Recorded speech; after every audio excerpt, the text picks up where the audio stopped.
about ISIL. It's hardly a surprise because the conflict with these Takfiri extremist fanatics, barbarians, we could run out of superlatives, is reaching new depths. And the question is, why is ISIL diversifying its victims and recruits? Let's talk about the victims first.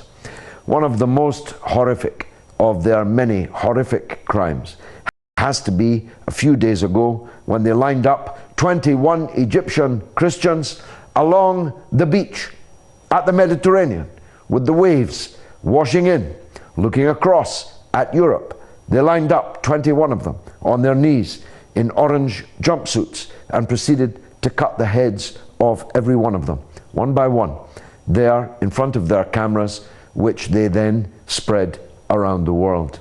Even by their standards, it's a particularly horrific and foul act of criminality.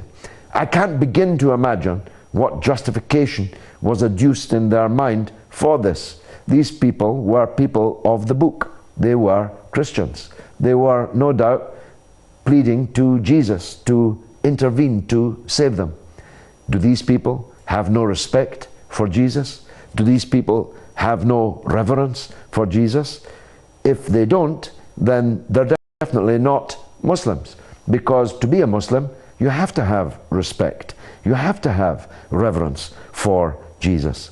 They cut the heads of Arabs. They can't even claim, foul a claim though it is, that these people were in any way crusaders. They were Arabs. They were Arab Christians.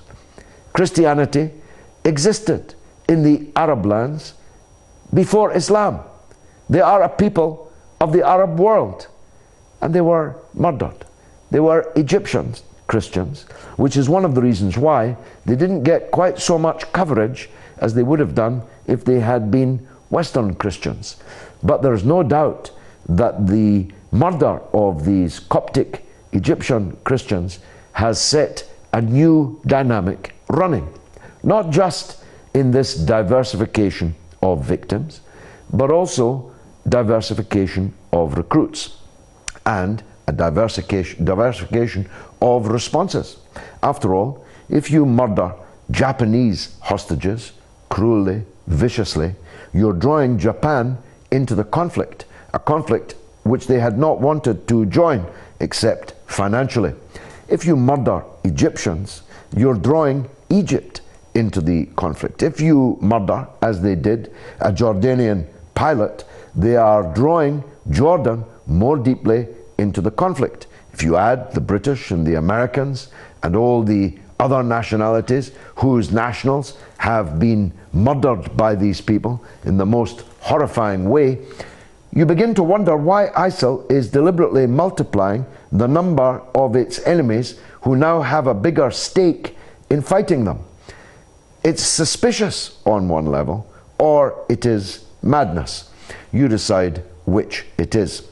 In terms of recruits, I have in mind the murderer in Copenhagen who opened fire on a meeting, drilling automatic weapon fire through the windows of a meeting that was taking place to discuss the issue of blasphemy in publications, of course linked to the cartoons, as they call them, hate posters, as I call them. And then the murderer proceeded to a synagogue and murdered a Jew outside the synagogue for no other reason than that he was Jewish. This kind of foul, vicious racism, anti-Semitism in Europe is of course also drawing more European participation into the conflict with ISIL. But the person who carried out the crime was of course a European. Some say he was Palestinian in origin, some say he was Tunisian in origin, but he had been brought up in Denmark, a liberal and relatively free society. But he turned into a bloodthirsty killer. Just today in London, a 19-year-old man who had only converted to Islam a few weeks before, perhaps 2 months before, he was previously a Jehovah's Witness, had begun to plan, and the police did a good job in catching this man, had begun to plan to cut the head of a boy soldier in a cadet barracks somewhere in London, and he said, hold up the severed head so that his friend could take pictures of it. He wanted to emulate the two extremists who carried out a similar murder against a drummer boy in South London a couple of years ago. He will go to prison for a very, very long time. The police say that he was on his way to carry out that murder. Certainly in his backpack he had a 12-inch knife, a hammer, and the flag of ISIL. So all kinds of people are now being drawn deeper and deeper into this orbit of murder and hate. And the number and difference in victims, the diversification of victims, is growing almost daily.